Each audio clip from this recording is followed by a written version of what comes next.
বন্ধুগণ নমস্কাৰ মই মানৱ পুনৰাই আপোনালোক সকলোকে এনি ডায়েৰী ইউটিউব চেনেললৈ স্বাগত জনাইছো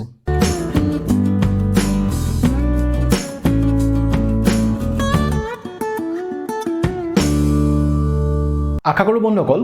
আপোনালোক সকলো সুস্থ আৰু সুৰক্ষিত আছে এনি ডায়েৰী ইউটিউবৰ মজিয়াত আজি আমি যেটো বিষয় আলোচনা কৰিম সেই বিষয়টো হৈছে 5 টিপস টু ষ্টপ ওভাৰথিংকিং অৰ্থাৎ অতিৰিক্ত চিন্তাৰ পৰা মুক্ত হোৱাৰ 5টা উপায়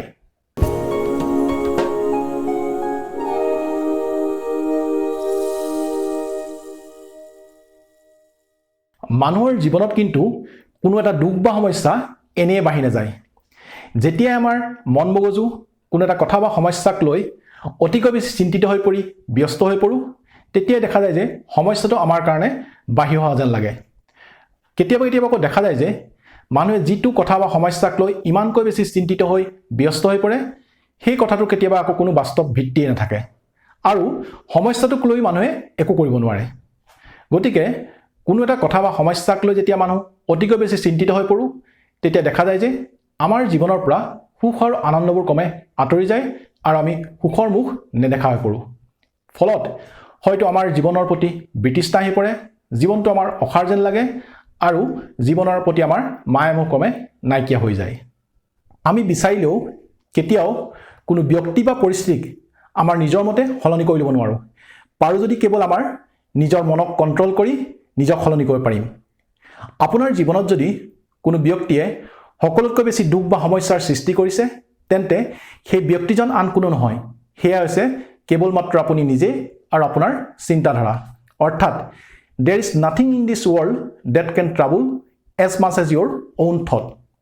তদুপৰি আকৌ দেখা যায় যে বহু ক্ষেত্ৰত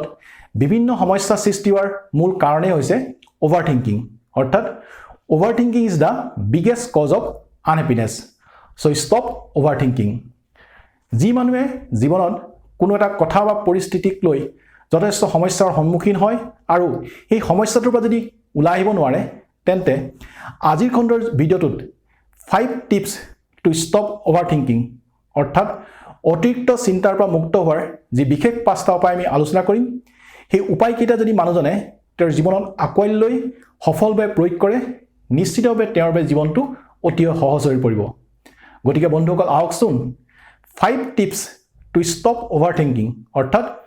অতিৰিক্তভাৱে চিন্তা কৰাৰ পৰা মুক্ত হোৱাৰ যি বিশেষ 5টা উপায় সেই উপায়কেইটানো কি তাৰ বিষয়ে আমি জানি লওঁ 1 নম্বৰ টিপটো হৈছে do your duty and keep yourself busy in your favourite activities অৰ্থাৎ দায়িত্ব পালন কৰক আৰু লগতে নিজৰ মন ভাল লগা কামবোৰ কৰি নিজক ব্যস্ত ৰাখক কোনো এটা কথা বা সমস্যাক লৈ তেতিয়াহে আমি অতিকৈ বেছি চিন্তা কৰোঁ বা ব্যস্ত হৈ যাওঁ যদি আমি দিনটো একো কাম বন নকৰাকৈ থাকোঁ কিন্তু যদি আমি দিনটো দৈনন্দিন কাম কাজ কৰি দায়িত্ববোৰ পালন কৰি ব্যস্ত হৈ থাকোঁ তেন্তে অদৰকাৰী বা অপ্ৰয়োজনীয় কথা এটাত চিন্তা কৰিবলৈ আমাৰ সময় বা ক'ত কিন্তু সেই বুলি আমি নিজৰ দায়িত্ব পালন কৰোঁতে ইমানো বেছি ব্যস্ত হৈ যাব নালাগে যে আমি আমাৰ সম্পৰ্কৰ পৰা আঁতৰি যাওঁ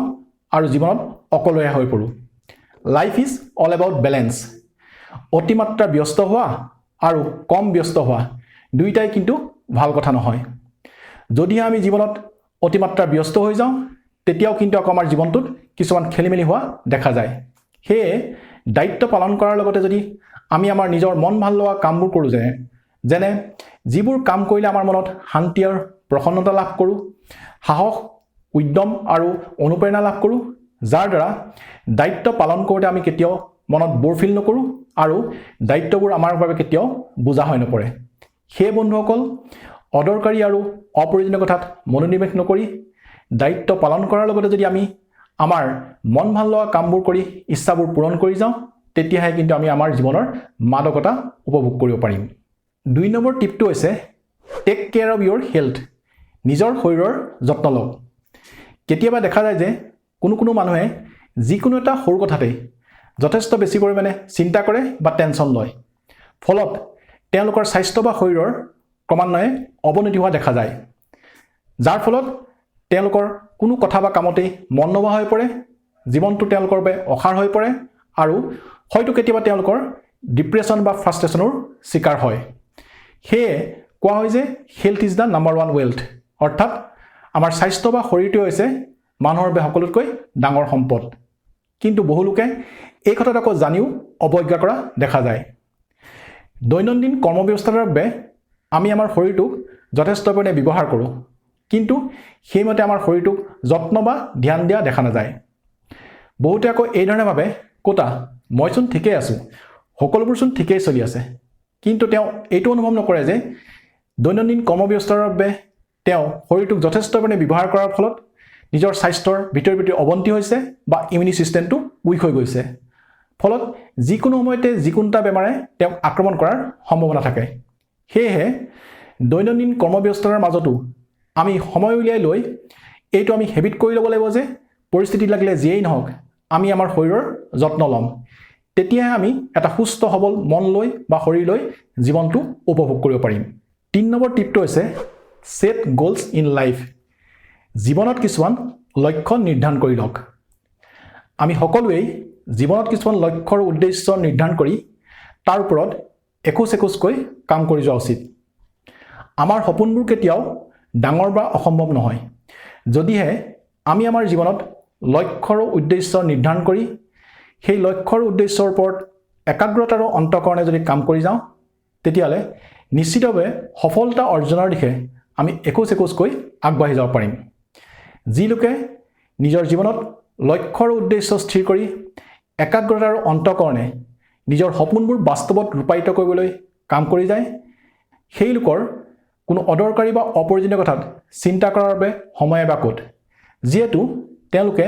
দিনটোৰ বেছিভাগ সময় তেওঁলোকৰ সপোনবোৰ বাস্তৱত ৰূপায়িত কৰিবলৈ ব্যস্ত হৈ থাকে। ৪ নম্বৰ টিপটো হৈছে ডোণ্ট ডিপেণ্ড অন এনিৱান অৰ এনিথিং, অৰ্থাৎ আত্মনিৰ্ভৰশীল হওক। মানুহে কেতিয়াও জীৱনত কোনো ব্যক্তি, বস্তু বা পৰিস্থিতিৰ ওপৰত নিৰ্ভৰশীল হ'ব নালাগে। কিন্তু বহু ক্ষেত্ৰত দেখা যায় যে মানুহে নিজৰ সুখ দুখৰ কাৰণ হিচাপে বিভিন্ন ব্যক্তিক স্থান দিয়ে। ফলত তেনে ব্যক্তিয়ে মানুহৰ জীৱনটো কণ্ট্ৰল কৰিবলৈ আৰম্ভ কৰে, কিয়নো আপুনিয়ে আপোনাৰ সুখ দুখৰ চাবিকাঠি তেনে ব্যক্তিৰ হাতত তুলি দিয়ে। ফলত তেনে ব্যক্তিয়ে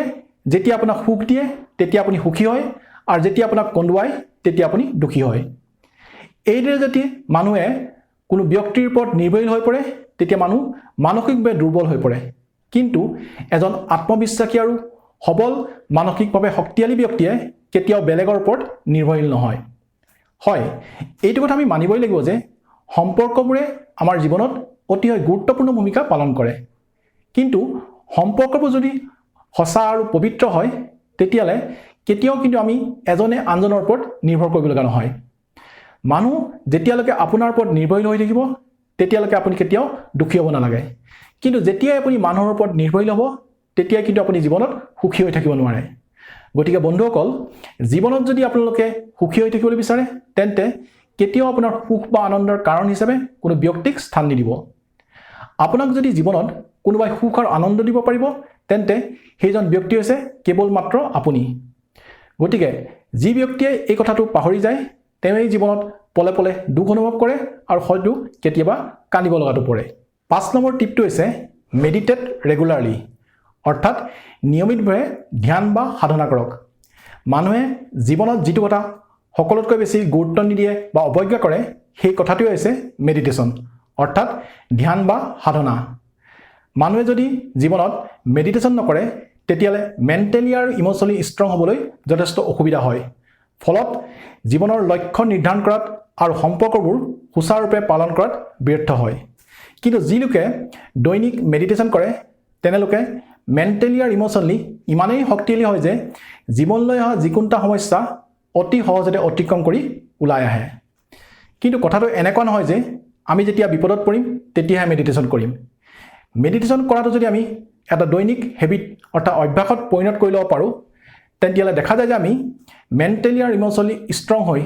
যিকোনো এটা সমস্যা অতি সহজতে সমাধান কৰিব পাৰোঁ, লাগিলে বাহ্যিক পৰিস্থিতি বা সম্পৰ্কবোৰ যিয়েই নহওক, যাৰ দ্বাৰা আমি আমাৰ জীৱন যাত্ৰাত সফলভাৱে আগুৱাই যোৱাত যথেষ্ট সহায় হয়। বন্ধুসকল, আজিৰ খণ্ডৰ ভিডিঅ'টোত আমি যি 5 tips two stop over thinking অৰ্থাৎ অতিৰিক্ত চিন্তাৰ বা মুক্ত হোৱা যি 5টা উপায়ৰ বিষয়ে আলোচনা কৰিলোঁ, সেই উপায়কেইটা যদি মানুহে নিজৰ জীৱনত আঁকোৱালি লৈ সফলভাৱে প্ৰয়োগ কৰে তেন্তে তেনে ব্যক্তিক কেতিয়াও দুখ সমস্যা বা চিন্তাই প্ৰভাৱিত কৰিব নোৱাৰে অৰ্থাৎ তেনে ব্যক্তিয়ে অতি সহজতে অতিৰিক্ত চিন্তাৰ পৰা মুক্ত হ'ব পাৰিব গতিকে বন্ধুসকল আজিৰ খণ্ডৰ ভিডিঅ'টো চাই কেনে পালে আশা কৰোঁ তলৰ কমেণ্ট বক্সত গৈ কমেণ্ট কৰিব আৰু ভিডিঅ'টো চাই যদি ভাল পালে তেন্তে যিমান পাৰে সিমান আপোনাৰ বন্ধুবৰ্গ আৰু আত্মীয়ৰ লগত এই ভিডিঅ'টো শ্বেয়াৰ কৰিব যাতে তেওঁলোকেও ইয়াৰ দ্বাৰা উপকৃত হয় এনিডাৰি ইউটিউব চেনেলটো যদি আপোনালোকে ছাবস্ক্ৰাইব কৰা নাই তেন্তে অতি সোনকালে ছাবস্ক্ৰাইব কৰি লওক আৰু